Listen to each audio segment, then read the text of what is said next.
Howdy folks, and welcome back to War Thunder with the mighty Jingles. I've been away a couple of days at EGX in London, and the last couple of videos I've uploaded over the last couple of days have all been video footage from the EGX show, so there hasn't been an awful lot of War Thunder or World of Tanks content lately, so to make up for it, here is a War Thunder arcade battle. But unlike most War Thunder arcade battles, it isn't over in 5 minutes, and it's a little bit more entertaining than your average War Thunder arcade battle.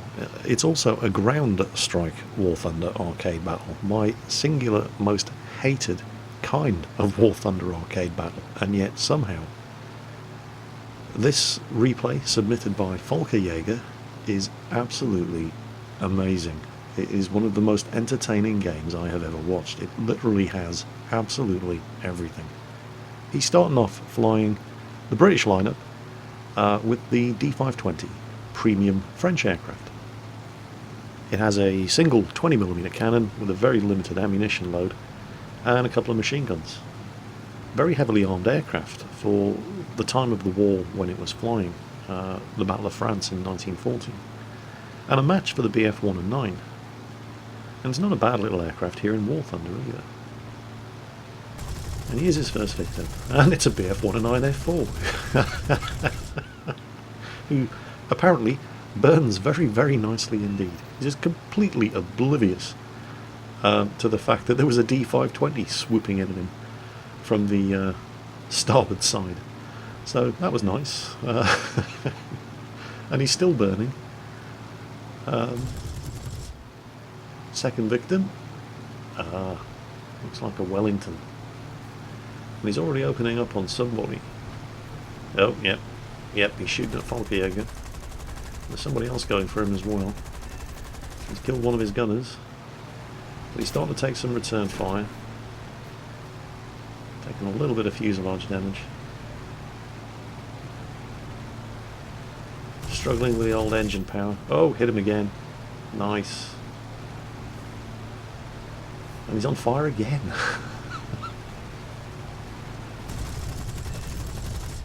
Oh, he's not recovering from that one.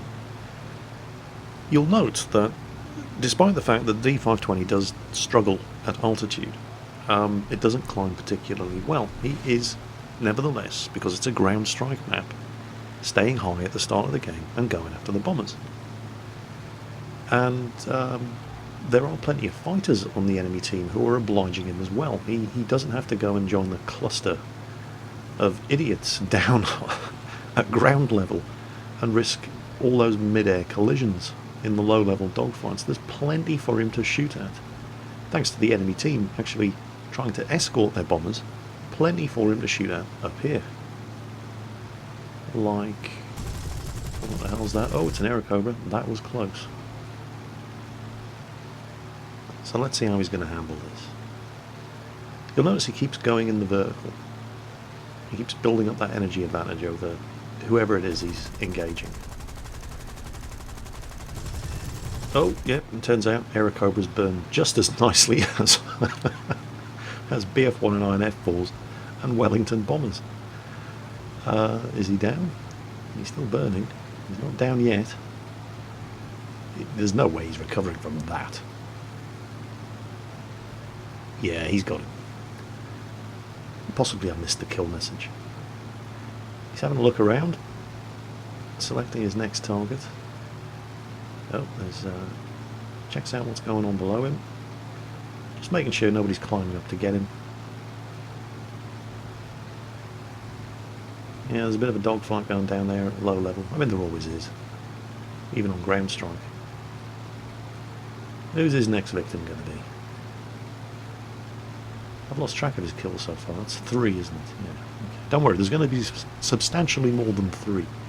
Just trying to keep track at this early stage of the game. Oh, somebody's coming up to get him. Or is he? Is this guy even paying any attention? No. And it turns out Hurricanes burn just as nicely as Wellingtons, Airacobras and Bf-1 and 9s. So, you know, that's nice. This is almost too easy. Next victim. Oh, okay. Now, B-25. Very, very heavily armed. Unlike a Wellington. Lots and lots and lots of 50 caliber machine guns. Again, checking around him before he closes in. Make sure nobody's climbing up to meet him. The enemy team have... Oh, there we go. The Hurricane's finally burnt out. Yeah, the enemy are certainly trying to escort their bombers. Approaching the B-25 from the side. Oh, somebody set him on fire. And it's another B-25. Well, he's not down yet, and his gunners are still firing, so let's not get too adventurous. Yeah, the friendly B-25 claimed the kill on that one. Bomber against bomber. Well, yeah, that's what B-25s are good for. They're very, very heavily armed medium bombers. Now, scanning around, having a look, making sure there's nothing climbing up to meet him, and then picking his next target.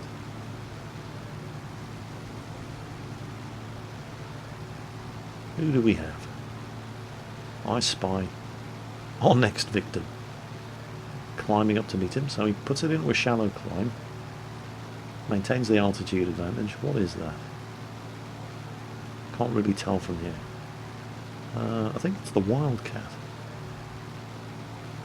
Soon find out. He doesn't seem that anxious to get much closer. Is he closing the distance? Difficult to tell from here.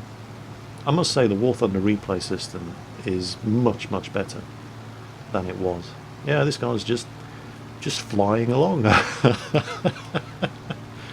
He has no idea. None whatsoever. It's a Spitfire. Oh, it's the same guy who just burnt to death in the Hurricane. Easiest kill ever. What is going on? But yes, yeah, the War Thunder replay system in the latest patch. I mean, they've added all sorts of stuff. Not all of it works.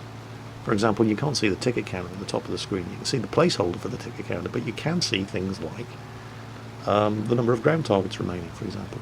So it's a lot easier to get a sense of what's going on throughout the course of a battle. And I know that in patch 1.43 they're making even more enhancements to the replay system, which is fantastic news for, for me, and by extension fantastic news for you as well, because it means I can finally start accepting a lot more War Thunder replays.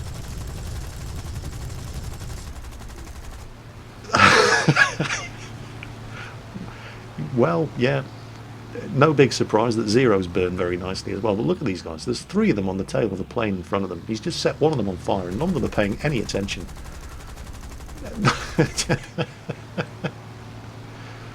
What we got now? That's a Wildcat. Pretty sure that's a Wildcat there. Yep. He's going for it. No, he's hit him. Oh, he's not burning. Well, I demand a refund. Where's the Zero? Oh, he's trying to catch up. He's still on fire. No, he's got him. Where did the Wildcat go? Oh, there he is. Right. Wildcat versus D520. Wildcat. He's got a lot of 50 cal machine guns and he is scoring some hits. No critical damage. Oh, but he's getting close. Falke Jaeger's having a twist and turn pretty drastically here. Oh, and there's another one coming in. It's a Spitfire. Oh, hello.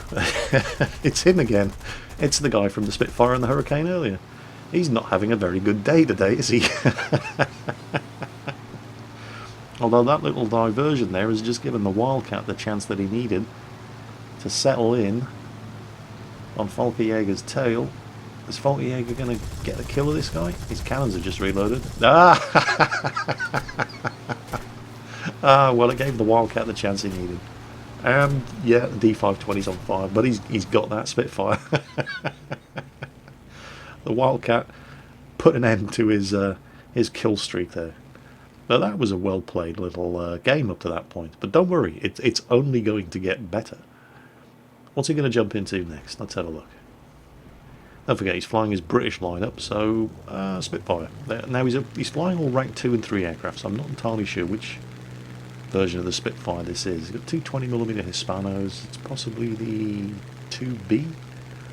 I'm sure if I'm wrong, there's hundreds of you out there who are gonna correct me. Now, of course, he's no longer flying at altitude. He spawned at fighter level.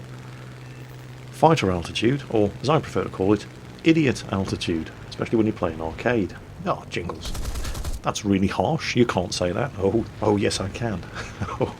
Oh hell yes I can. As you're going to see very, very soon. Because when you're flying in an arcade battle at this kind of altitude, you're flying with people who do stuff like that. And if you're not careful, they'll do stuff like that to you. And they don't necessarily have to be on the enemy team to do it. That's why it's called idiot altitude. Getting yourself into a head-on pass at this kind of altitude in an arcade battle is just asking to be rammed out of the sky. Narrowly avoided the head-on there. You're going to see him doing lots and lots and lots of narrowly avoiding head-ons here. Puts himself on the tail, and yeah, easy kill. Now the Spitfire is, along with the Zero, one of the better aircraft to be dogfighting at this kind of low altitude. There's a Corsair down there, who he has, yep, just killed him as well. Brings it round in a loop, always loops it in the vertical, rather than pulling it around in the horizontal. Puts some energy in the bank that he can then turn into speed, dodges another head-on, as two more idiots crash into each other. You can see why he's so keen to not get into head-on passes with other fighter aircraft at this kind of altitude.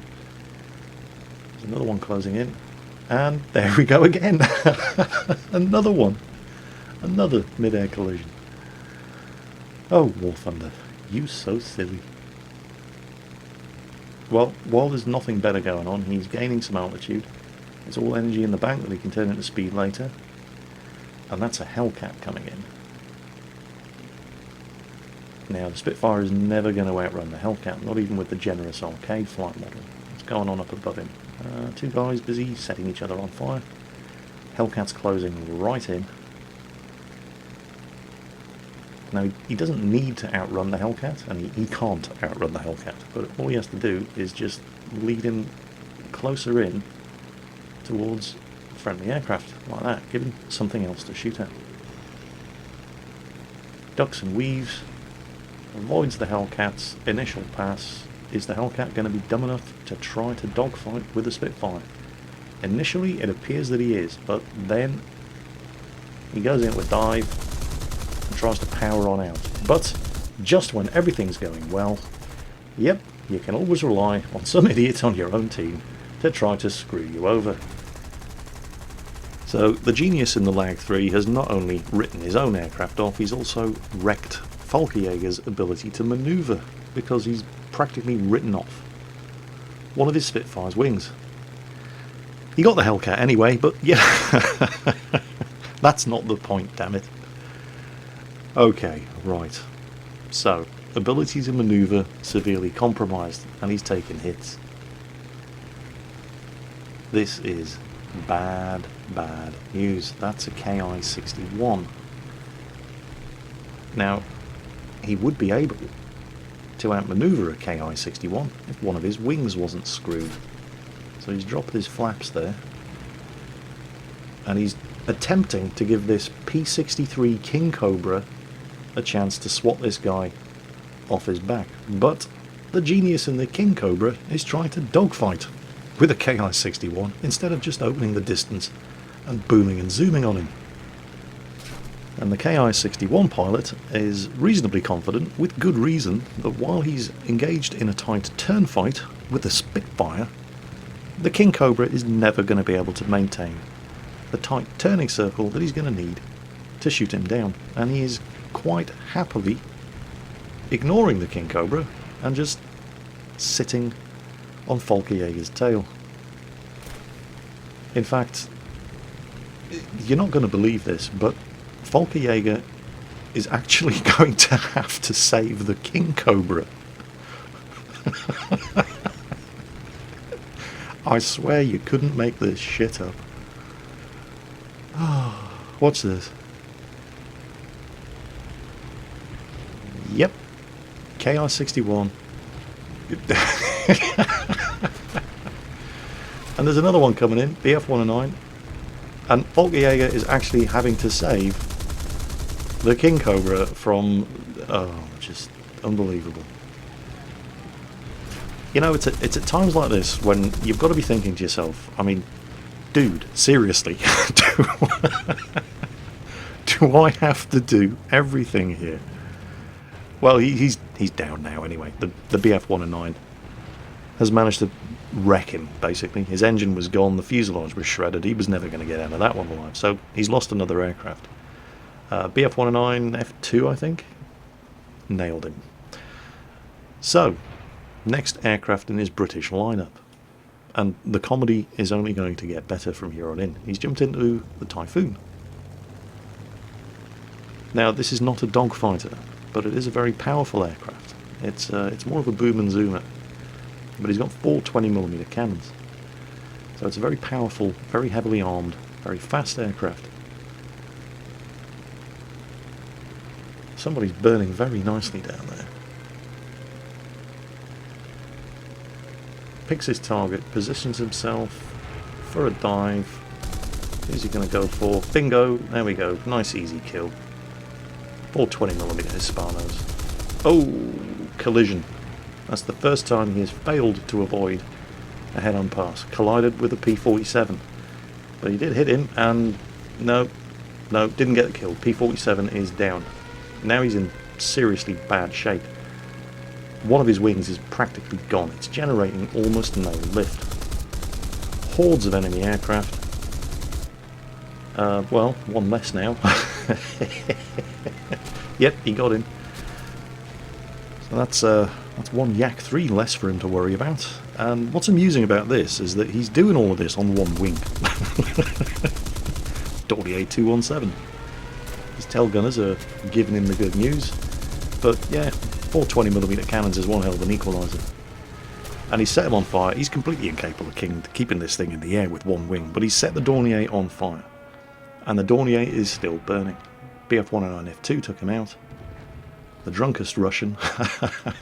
Good name. The Dornier is still burning. Has he got the kill? I guess we'll soon find out. There we go. Dornier's oil tank just caught fire. Yes, he's got him. Kill number 13. But you'll note how at the start of the game, arcade ground strike, he stayed at high altitude and he got something like 4 or 5 kills before he eventually got shot down. And just down at low altitude, with all the idiots, look how many aircraft he's gone through. Well, now he's in the old Boomerang, the old Dirty Digger, the Commonwealth Aircraft Corporation Boomerang. Great little premium aircraft. 2 20mm cannons, a couple of machine guns, very manoeuvrable. He is pretty heavily outnumbered at this stage, however.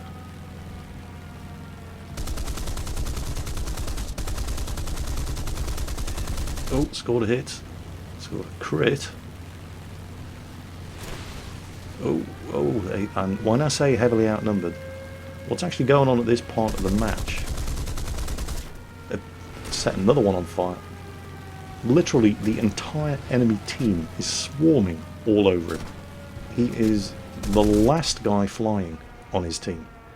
And it's to the point where he collides here that he realises, oh crap, I'm the only one left alive. But what we can't see is the fact that the ticket counter is running down. The AI ground forces are about to clinch the win for him, so all he really needs to do here is stay alive and not die. Now, what makes this remarkable is that a lot of people at this stage would think, all I have to do is stay alive for 30 seconds and we won this game, and they just run away. And some people would say that's playing like a pussy, but it wins games. Volker Jaeger? Nah, he's not that kind of guy. Nope. No, running away is just not in his vocabulary. He's going to take more of them with him. There goes one. Has he got the Aerocobra? No, he's got a break. He's got a break. There's somebody on his tail. Come on, don't die, don't die. Stay alive, stay alive. There it is. What a way to win. Oh, that was incredible. And look at this. That was rank 2 and 3 aircraft without a premium account. 66,000 credits earned. 14 air kills. Okay, he lost a couple of aircraft, but he was flying at idiot altitude for most of the match. Wow. He's got his own trophy cabinet right there, just with the awards from that one game. Oh, that was an amazing match to watch. It was so entertaining. Well, I certainly thought so, and I certainly hope you did too. There were some real unfortunates in that game, though. There's one guy there who's lost seven aircraft. And he got 1 kill out of it. Oh, that, yeah, you probably should stop playing for a while. It's definitely not your day to be playing War Thunder. Volker Jaeger, on the other hand, one hell of a game. Well played. And highly, highly entertaining. I certainly hope you guys enjoyed watching that one as much as I did. As always, folks, take care, watch your 6, and I'll catch you next time.